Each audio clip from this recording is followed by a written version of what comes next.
remember they both talked a lot about Columbus and Spain going eastward. Yeah, okay. Correct. Talk about, at the beginning, Spain. They kicked out all the Jews. So, is it right for a country to have a national faith and force it upon its citizens? I mean, it depends on what country, because some countries see that as the right thing, whereas we, in our country, have the freedom to believe what we want. Right.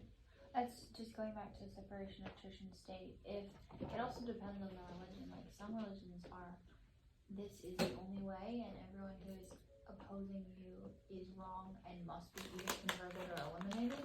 And some religions are more able to jive with others, depending on what the values are of it.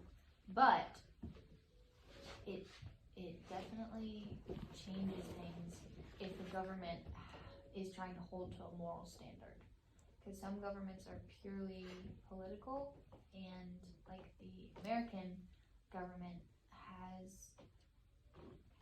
holds sacred humanity no matter if it's in our country or not.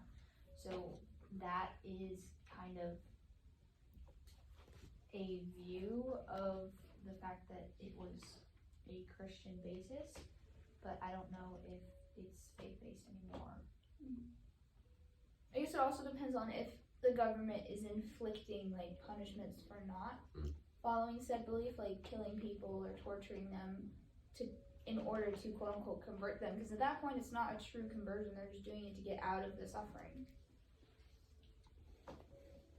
So I guess the answer is no. I'm going to go back to something Will said. He said it depends on the country. Is that actually true? Like, I'd love to hear what you guys think. Is this like a universal incidence or a particular?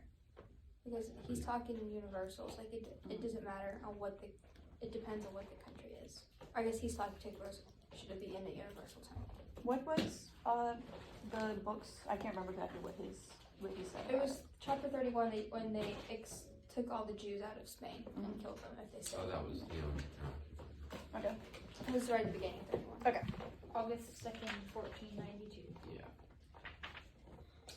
They left from Rio Saltes, I think. No, yes, they left for Rio Saltes.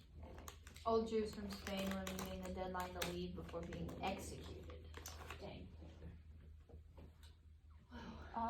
That is definitely not, because like I kind of see where Will's coming from, where it depends on the place. I mean, but at the same time, like human life is human life. You can't just go killing people because you think they disagree with you. If that was the case, then I don't think. Yeah, like that's even like beyond religion. Like you don't need Christianity or morals to be able to say like, hey, you know, I don't want to be killed because I disagree with someone, so maybe I shouldn't kill this person for disagreeing with me. And if the religion calls you to kill to make others believe it, then like, is that really the religion you should be following? Or you're obviously doing something wrong. These were Christians. These were Iberian Peninsula Christians who were going out and killing people. Yeah. So obviously their Catholic view was still flawed. under the Pope. Yeah, at that point, I feel like that's not really using religion as like a thorough belief of like actually trying to make people believe the proper thing. That's just a power trip trying to have control over other people. This kind of leads to my next question, but how was the expulsion of the Jews from Spain similar to the Christian Crusades? So one time the expulsion of the Jews. How is the expulsion of the Jews from Spain similar to the Christian Crusades? Change your faith or you die. Yeah.